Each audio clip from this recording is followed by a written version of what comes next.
We will be beginning in about 3 minutes. Thanks for joining us, everybody.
Hi, everybody. Thanks for coming.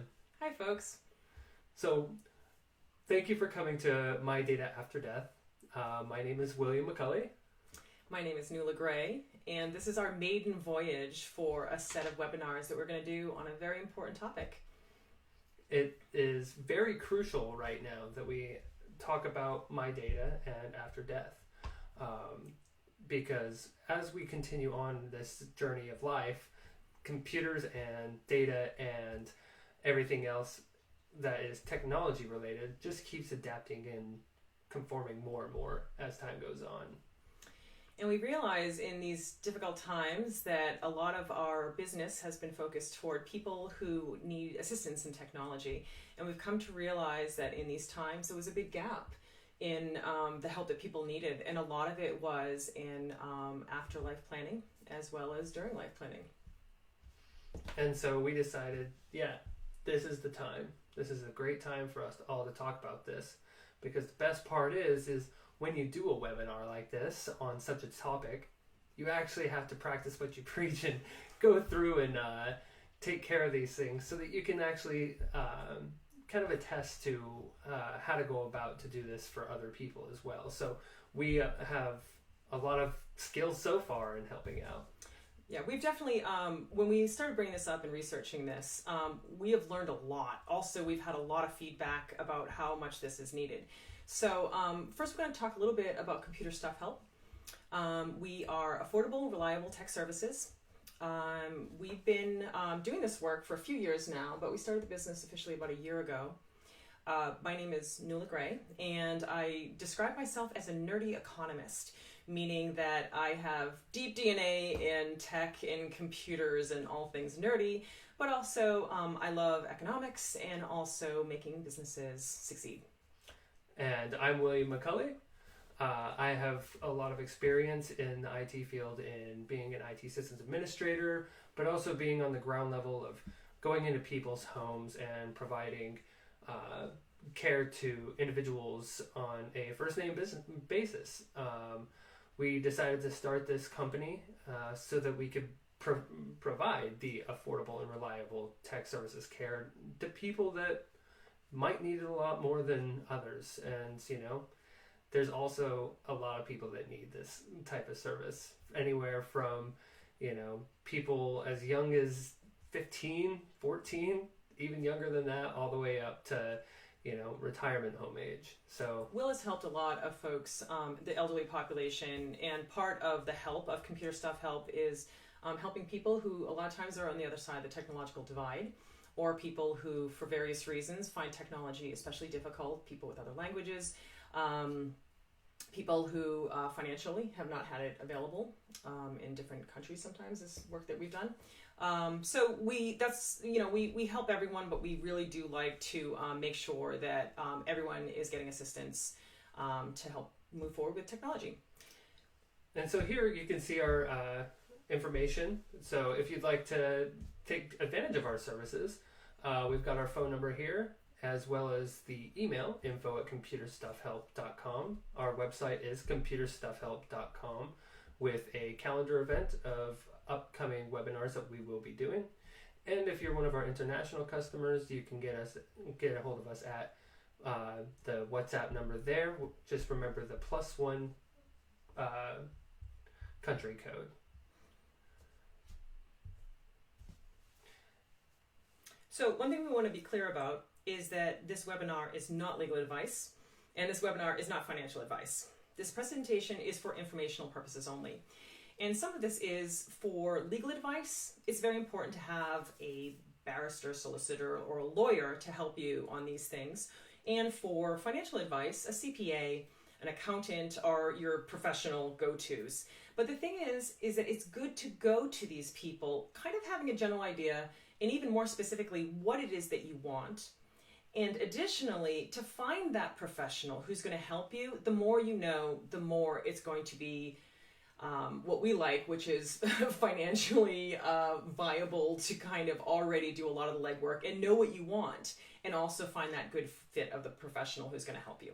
We've noticed that in our research that in a lot of states there's not a real law that protects people from being able to access their loved ones' information. So having a legal friend in your corner could be great. You're planning your will. Or vital. Yeah. Absolutely. And so just make sure that, when planning things, to always bring in some legal consulting as well. So we're going to go over a little bit about what the informational part of the webinar is going to cover. The presentation itself is, we want to discuss a little bit about why this is difficult and a lot of the hesitation that people have in going into this topic.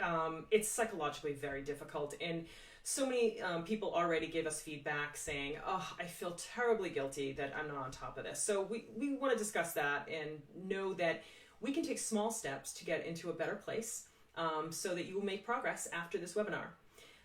2 is that the importance of choosing a legacy person, and the legacy person is the person who's going to be basically handling your stuff if the worst happens.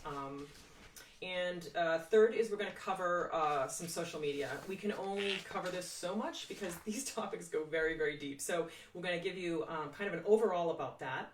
And then very briefly, we're going to talk about some of the issues for communication and financial issues that are tech and online issues. And then additionally, we're going to discuss the solution that you can do today.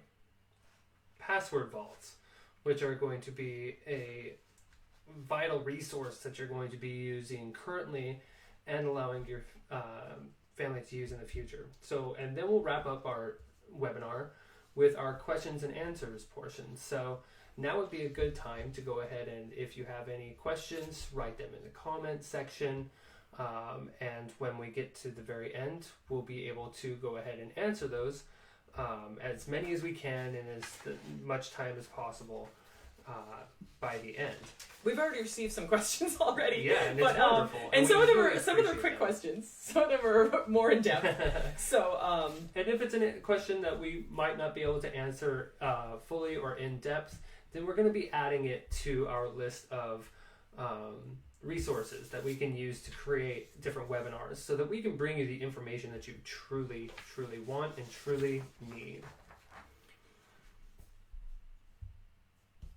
Okay, so, let's talk candidly about some of the most difficult parts of this, which is the pandemic has made us definitely start thinking a lot about our own mortality. We've started to think a lot more about what happens if we lose our loved ones.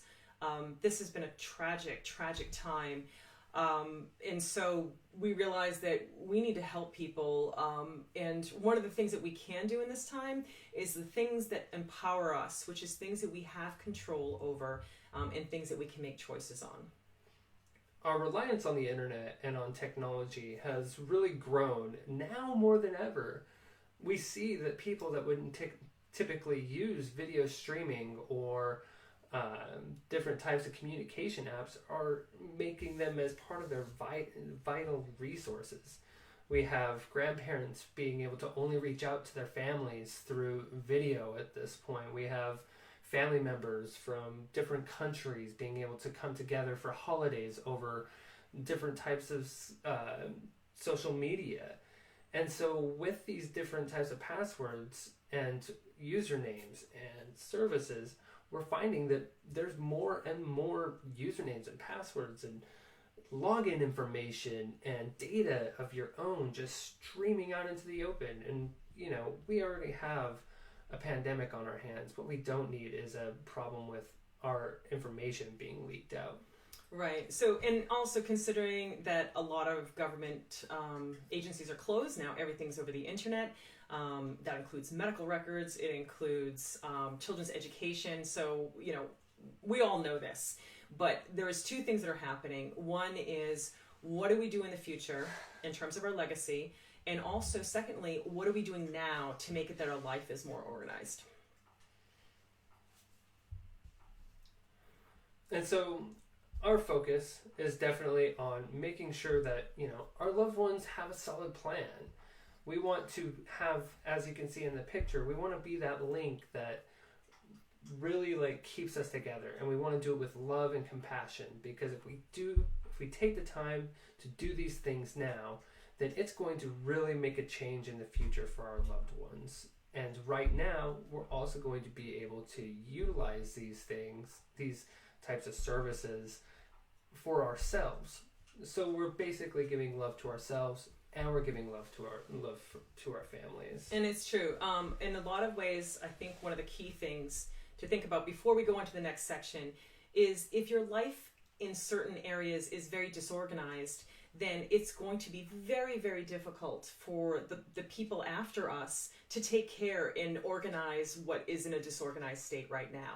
So for our own peace of mind, some of the steps that we'll give even today will help you become more organized and feel more in control of your life and save you time.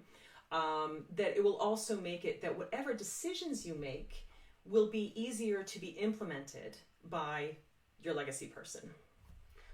And so let's go ahead and start to talk about our legacy person. What is a legacy person exactly? Well, a legacy person is somebody who takes over someone's accounts when they transition. And so we're going to basically discuss that this is going to be, you're going to think about some of these issues that we're bringing up. And I just want to put a little plug in here to definitely send us an email and get on our email list, because those people who do, we're going to be sending out some lists of basically a discussion sheet. The first part is what you think about, and the second part is there was actually a slide in here that Will had that was great, that was like, find a place, make a pot of tea, sit down, and this might be with a family member who's in person, or it might be over Zoom. So let's talk a little bit about who this person would be. So a legacy person needs to check off a couple boxes.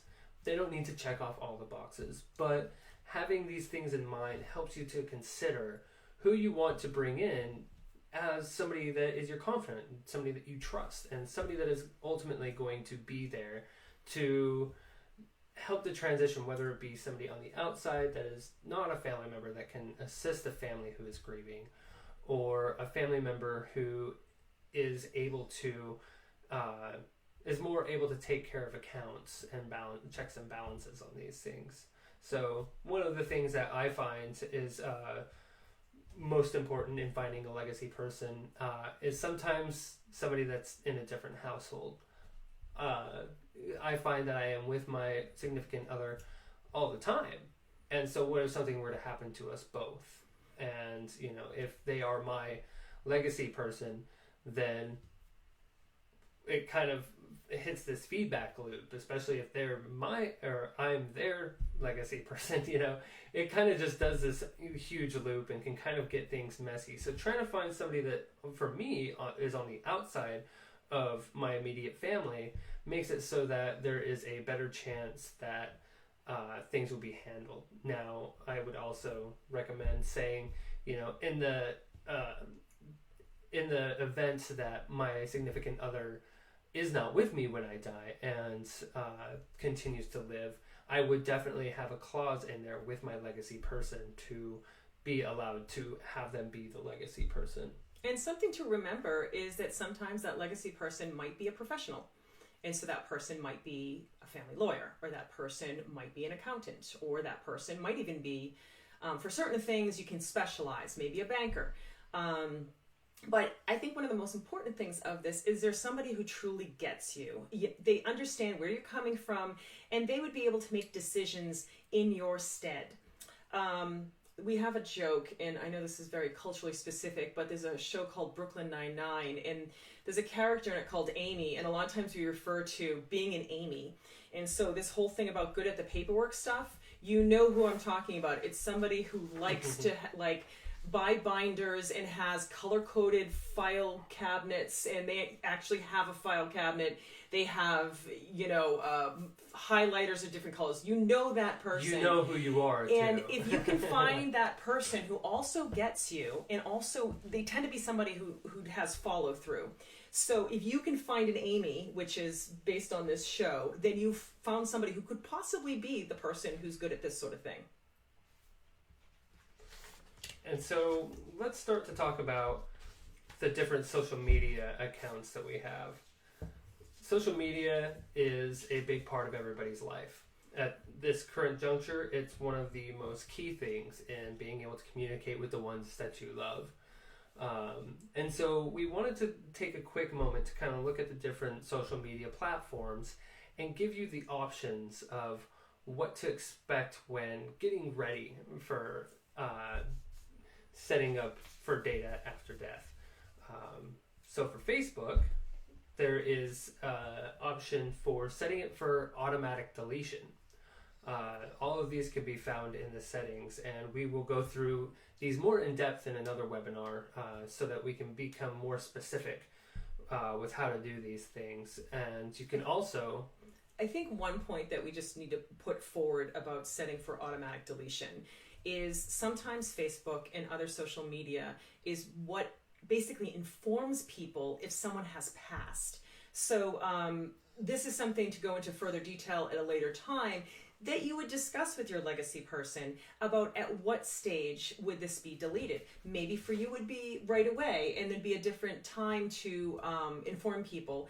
But remember is that a lot of our usual cultural connections, the supermarket, the post office, at schools or at work, a lot of these connections are not available to us right now. So everyone is leaning on social media a lot more. So automatic deletion, it's something to consider in terms of timing because it might be the only way that people are informed of someone's passing. Right. Another option is to set a legacy person for ownership. This Facebook actually has the option for that specifically in its settings portion. And another one is turning your page into a memorial. And that is another setting. You can have it defaulted to where nobody would be able to access your being able to post or anything from your page. It then becomes a memorial, and it'll even get the in memoriam of on the name. And one thing to consider if something's a memorial page is that information that is only known after the fact, which would be services or donations or dedications or information in contact, wouldn't be known beforehand. So there would have to be a way that that memorial page is giving current information. Next, we'll talk about Instagram. Instagram is owned by Facebook, which many people don't know, and it has the same policies for settings. As well as WhatsApp. Twitter, as we all know, is one of the most common social media pages out there. It is used by a lot of people to just get the word out in quick succession.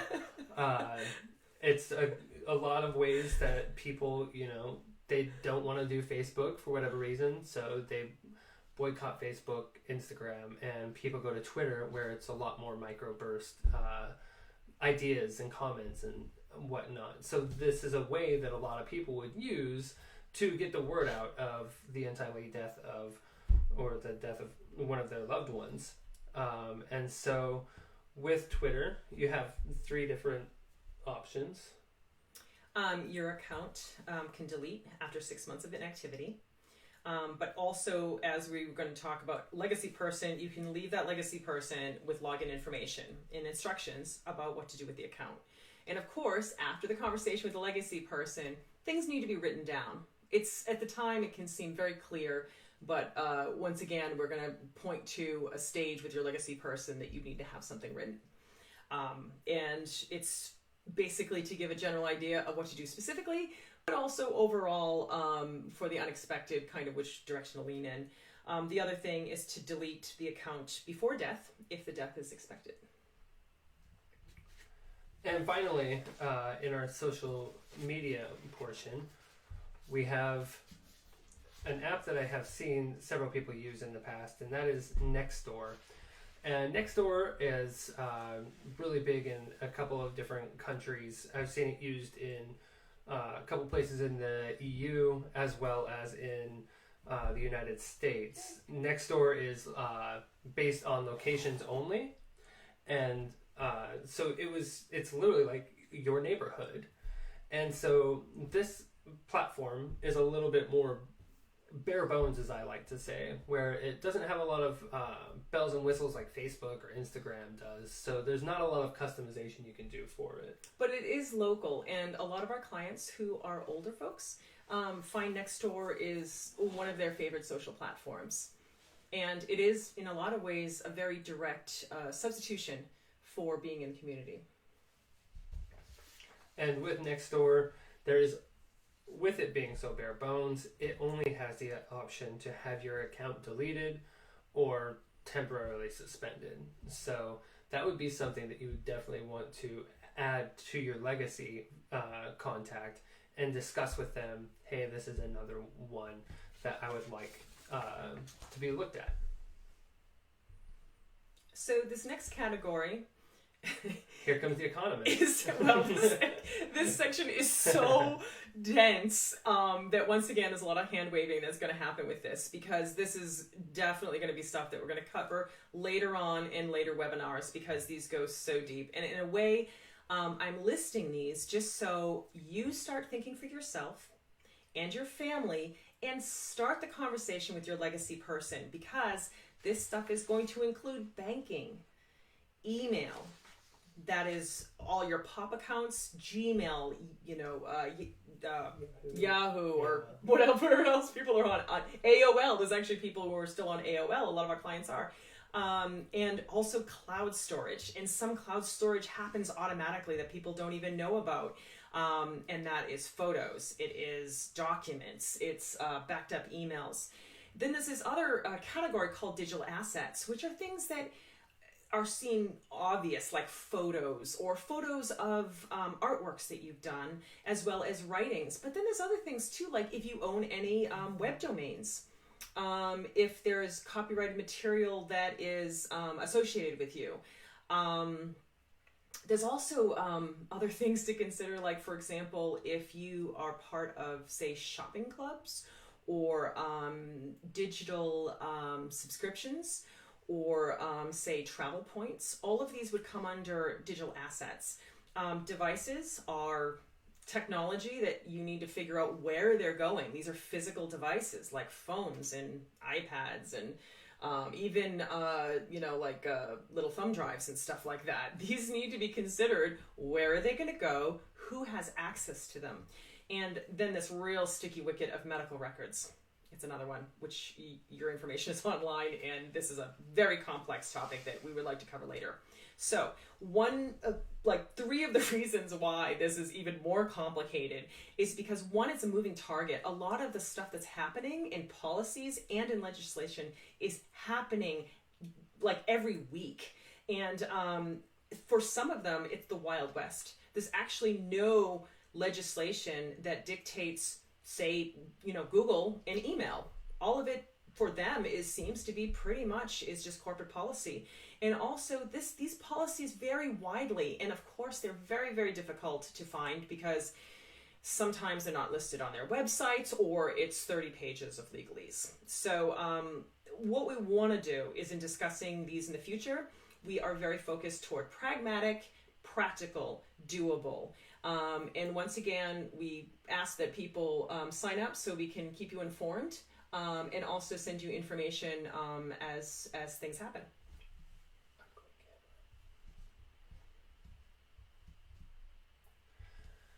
And so before we get into our next topic, which covers password vaults, we have to talk about that little piece of paper in your drawer by your computer. We're talking about the password manager that you call a notebook. I know it served you for so long, and I know it's been great. And sometimes it's absolutely ridiculous how you can find anything in there, but you do, okay? Whether it be a steno book or address book.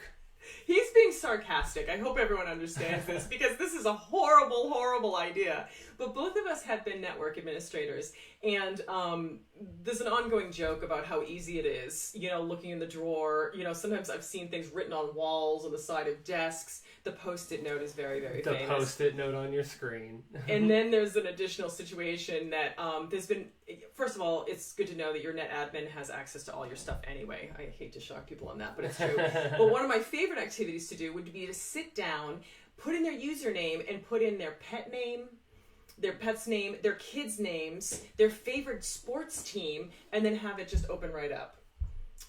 It's infamous that people are not only horrible about keeping their passwords private, but also the lack of creativity when it comes to passwords. It's very true, and the reusing of the same password over and over again. I know that you love your dog Snapper very, very much. I probably love Snapper too. Totally. But let's face facts. We're entering our data into some very, very complicated territory. We're talking medical records. We're talking banking information. And just because you might not think that you're a target because, I don't know, whatever reason you want to make up, it's not true. So it's a security issue, as well as how many times have you had to press that forgot password and go through the whole rigmarole in this account you use all the time.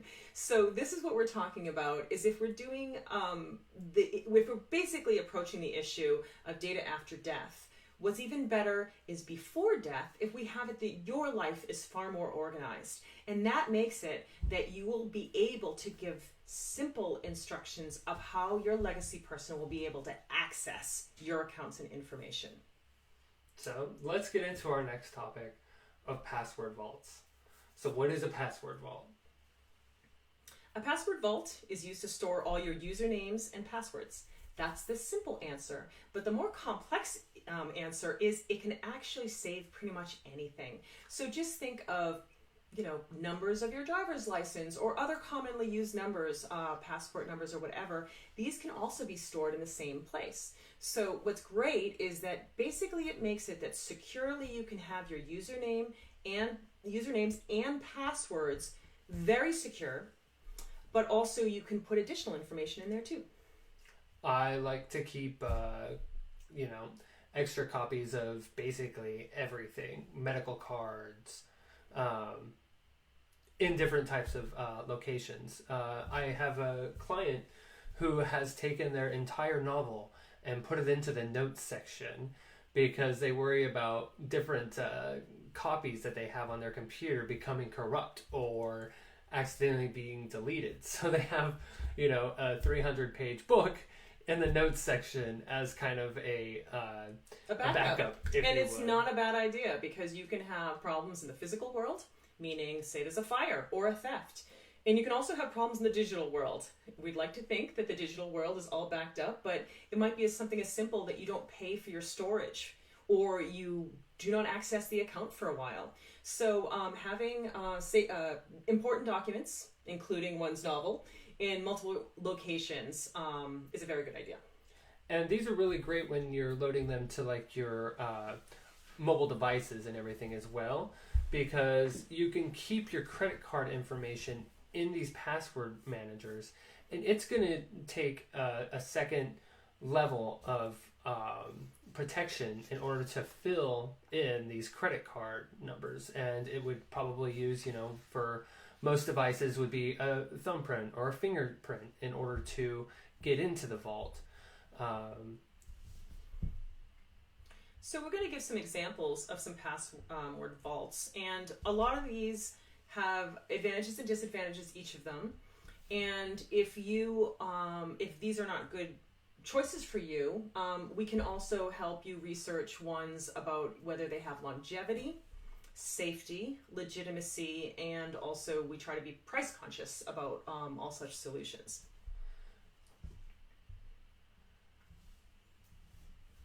And inside of some of these vaults, you have many different options. Many different options. Some of the most key ones being the storing of username and password, which is great because you no longer have to remember that. You don't have to remember, did I remember to write down that new password? The password manager is there to help you. And so another thing is about, I mentioned earlier, is important information to save it digitally. And also the last thing is about a legacy person, is a lot of these password managers have considered this, which is great. They actually have ways that people can access your information. And sometimes they have it where they're not able to access it now, but basically you can have a clock set at certain events that they will have access when it's needed.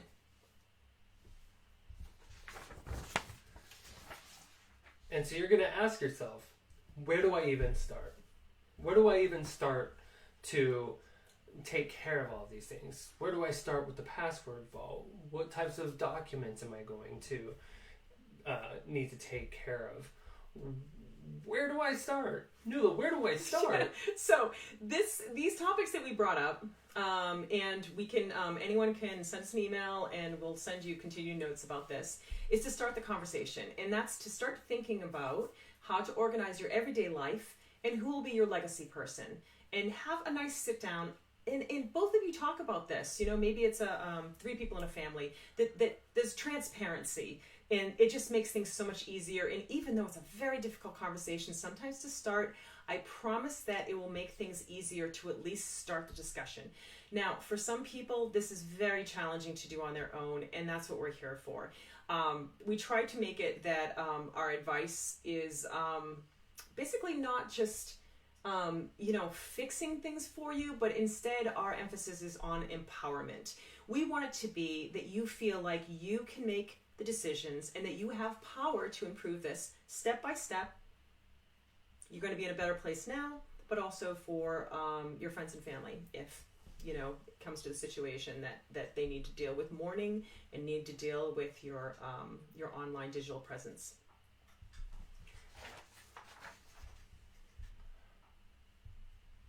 And so before we get into the Q&A, we wanted to just let you know again who we are. And who we are is we're Computer Stuff Help.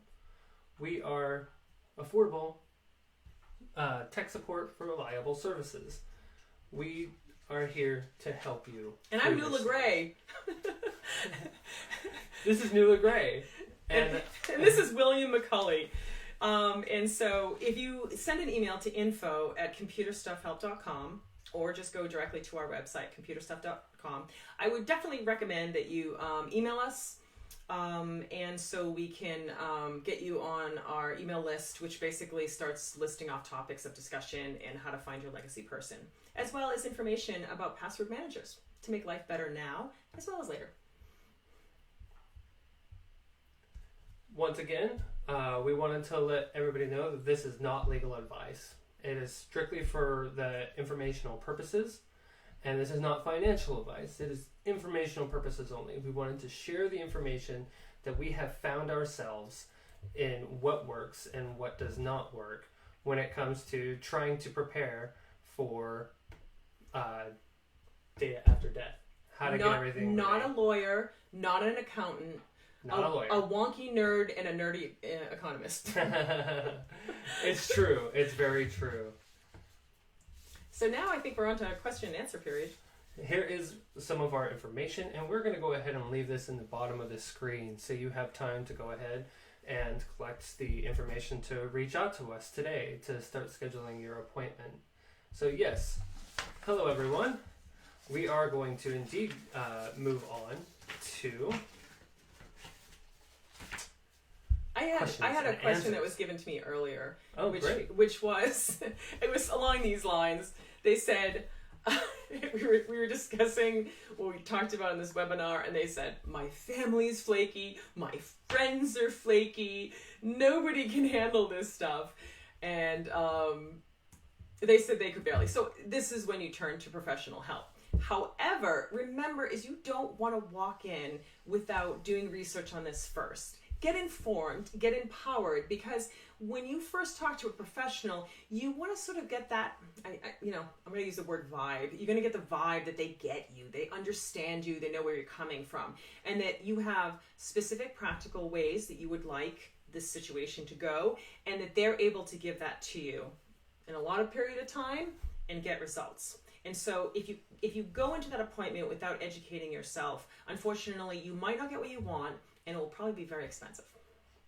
It's not cheap for a lot of real, reliable financial and legal advice. It's not cheap, and it's terrible when you're trying to set yourself up, and you feel like you're being taken advantage of, and that's something that we don't want. So all you have to do is educate yourself, and it's great because there are many resources on the web. The only problem is a lot of this information is changing very rapidly. So what we try to always do is give you advice which makes things a little bit better and keeps you empowered. So you had another question? Yes, she's always taking care of us, It's great. She's always got the right answers at the right time. So our next question is from Pat Mullen, who asks, does giving Facebook the option to keep your page open after you've passed away open an option where your family gets charged?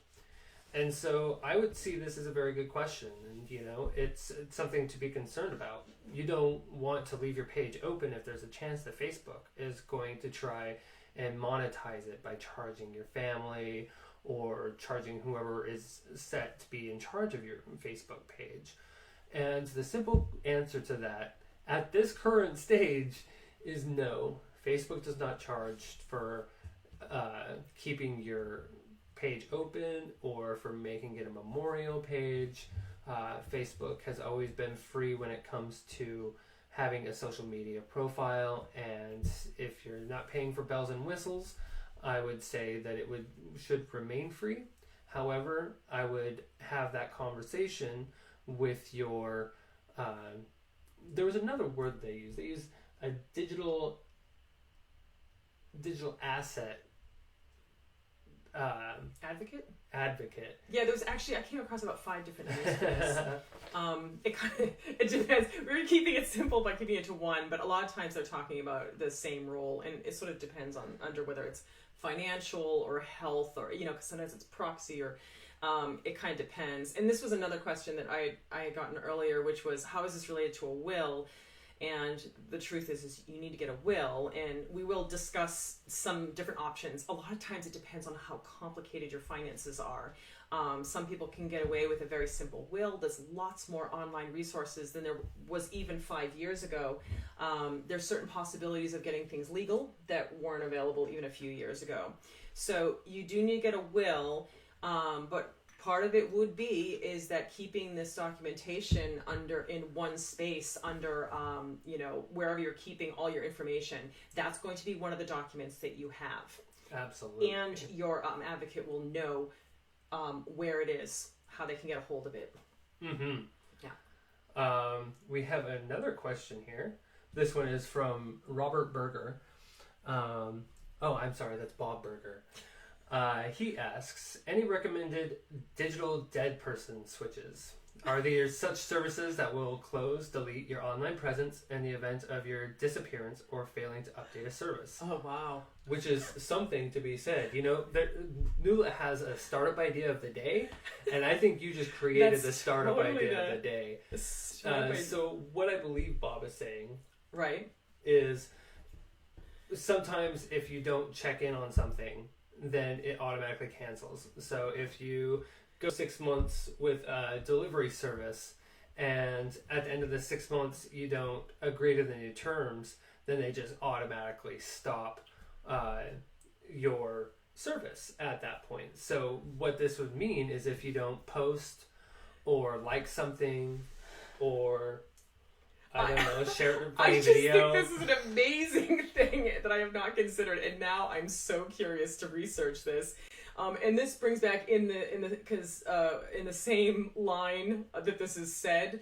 I would recommend that you get into the same legal services that vampires do, because whenever you watch in movies, there'll be the vampire, and they'll basically have the same legal firm, and they tend to be in London or Rome or places that have, Tokyo, that have been around for a really long time, and it's generations that have kind of gone through. So I'd recommend you kind of do that, you know what I mean, where you have to pay them a whole lot of money, but basically if they don't see your presence online, like a bunch of sort of things will cascade through. So in answer to your question, Bob, I don't know, but I'm kind of wondering what he knows.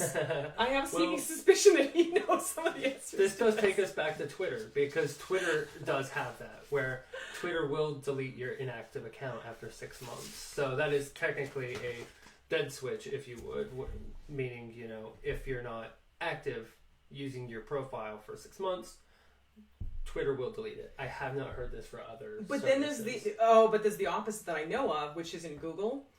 Google will shut down certain amounts of memory that are over a certain amount, but you have to go in and ask for things to be deleted. But from my understanding, these things actually don't disappear. And a lot of it is there's not legislation which is controlling this. And Google basically has determined by their own internal policies to actually not purge information. And that's the difference. Let's kind of say that. You can delete something, but if it's not purged, then it's probably going to still regenerate and be somewhere. Maybe it's not accessible, but right now my understanding is Google is not good about actually getting rid of all your information. They might still have it on their servers. So we would yeah, do you want to read that out? Bob Berger replies, we need a service like that badly. William, that's exactly what I would want. To be able to configure a service that I need to update with a response to an email or push a button in an app on a periodic basis. The service would automatically cancel an account or delete data. Yeah, I'm going to do research on this, and we will report back. We will definitely report back. Because actually it's a great idea for a startup, but I'm sure there's something that... But once again, as I was talking about the vampire lawyers, you want any sort of situation like that, you need a company which is not a flash in the pan. You need something which is going to have longevity, which is going to basically be funded in a way that will continue to be funded, as well as to be available, so their service is still working. And that's the complication, because a lot of the new startups, they're new startups. And some of the older companies are not up to date for digital solutions yet. It's true. I have another question too. The question is, for a password manager, I have a Mac, what do I use? So we gave a couple of examples of password managers that a lot of people tend to like to use. And one of the ones that we have found in our business travels is that with a lot of the password apps, people will go to LastPass initially because it comes pretty highly recommended. However, in our business dealings, we have found that there is one in particular that works if you're going to be using Safari as your web browser inside of your Mac, and that is Dashlane, Dashlane. Now this one was integrated to work primarily for MacBooks and Macintosh products. I guess you can't really call them Macintosh anymore. You have to call them Apple products, right? Sure. Because it's not an Apple Macintosh anymore. It's a Mac or a MacBook. But Dashlane has an integration for Safari so that when you're on a website, as this is how password managers work, so when you're on a website and you type in your username and password, or you create a username and password, a little box will appear in the corner, much like the box down beside me, with all of our contact information if you would like to use it at any point.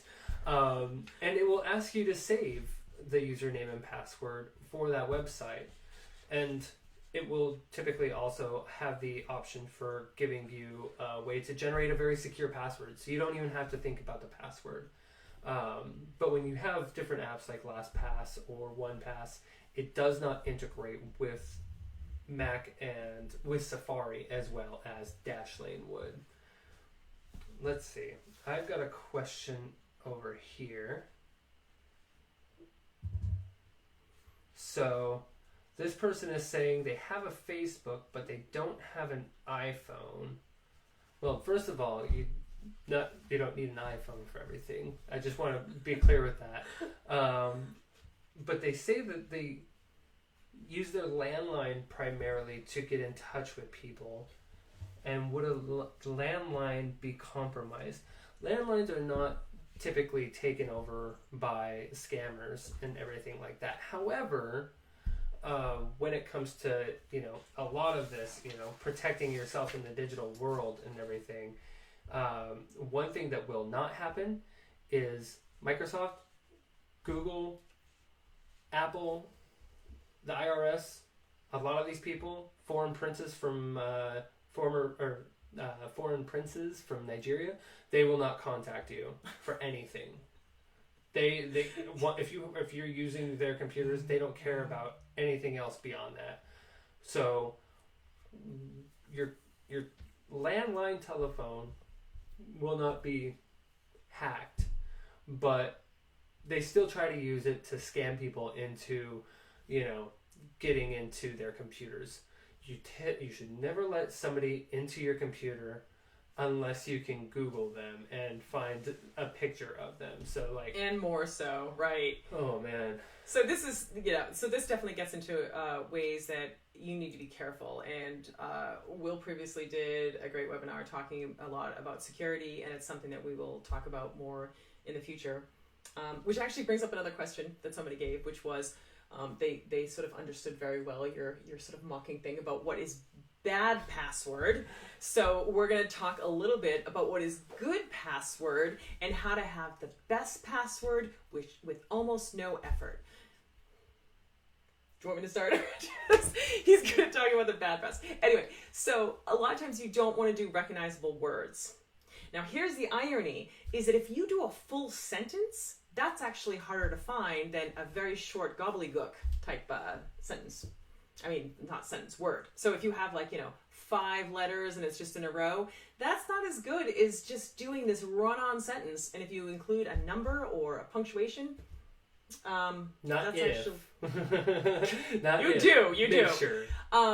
So the additional thing is about these password managers is a lot of times they offer some different options because a lot of times there's limitations. A lot of times it has to be between 6 and 12 characters for your password.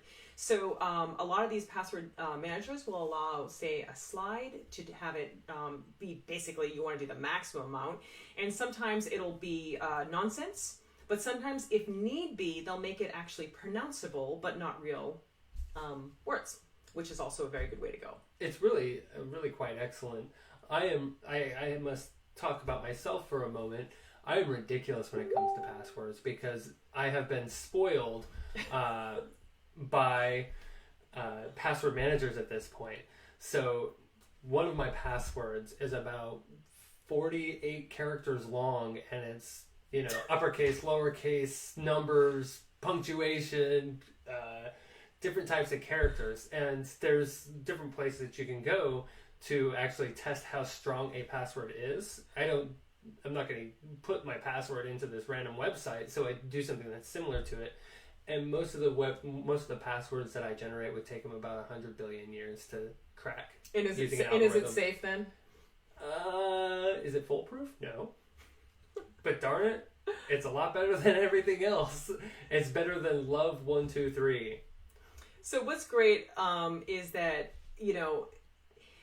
you're not supposed to use the same password over and over again. And that's what people tend to do. Or sometimes people have some sort of system, which is a little bit better. But what we really want you to do is to do a password manager, but then also the password to that password manager is going to be that much more important to keep safe. So therefore, you can make a nice strong password because it's the only password you really have to remember. Yes, but also what you want to do is make sure that nobody can just guess that password. And this is something that we're going to basically talk about later, which is authenticators.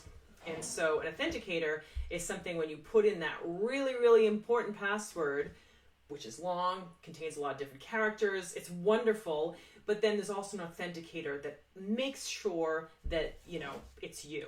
A lot of times we're using the mobile phone as our secondary, or your email, and this makes it that it is very hard to crack because they would have to have your device as well as your username and password. It's gotten to the point that if you have a smart watch on your wrist, then you can authenticate getting into your password manager with a tap of a notification that comes through on your wearables and everything.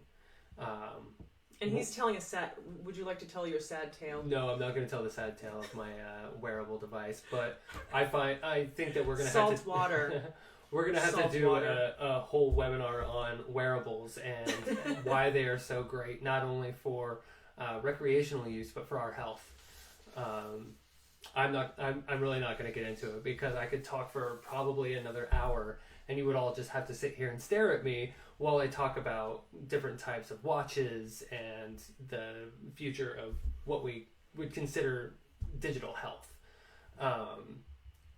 And digital health is definitely another one. We're talking blue light disrupting, your sleep, and I digress. So another question that we received quite a bit is basically why is there not legislation covering a lot of this information about privacy?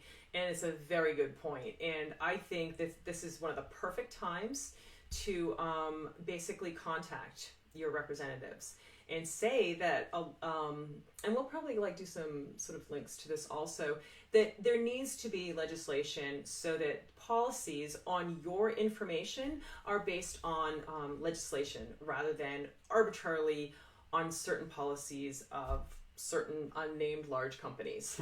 And this is important. And I'm sort of speaking off the cuff on this, but the Oregon Senator Ron Wyden is one of the best resources on what's happening in the digital world. I just find that his particular office is a lot more on the issue, and I don't want to make any kind of assumptions, but some of the folks who are in governmental positions are not sometimes the most techie people around. They're maybe on Facebook and other things, and a lot of times they leave the technical information to some of their staff. And this needs to change because we need to start getting really specific when it comes to protecting our digital information, especially online. And so when it comes to that, we're not all tech nerds like Nuala and myself here. We all have our strengths and weaknesses when it comes to what we specialize in the world. I've known people with master's degrees that couldn't figure out their TV. That means absolutely nothing, especially with the ever-changing technology. But once again, that's why we're here. That's why we're here at Computer Stuff Help. We want to make it fun. We want to make it engaging. And as a lot of my old residents used to say, and my clients and everything would say, you're never too old to stop learning or to start learning. It's true. You never stop learning. And to empower yourself. So we wanted to thank you all today for coming.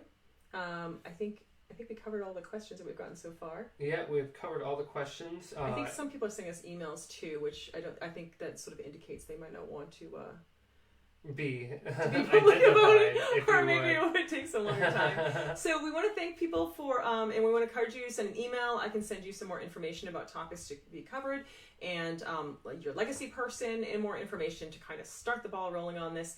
And remember, we've given you enough information to really start on this path. But if you need any extra help, please just call us. Yes, please do. We would be more than happy to, get you on our schedule promptly, because there's no time like the present to do any of this. The world is at this crazy turning point, and we want to be able to help you in figuring out what to do from here. Empower yourself. Empower yourself. Yes. Thank you, everybody, and we hope that you all have a magnificent rest of your day. Yeah, thank you for joining us. We love feedback.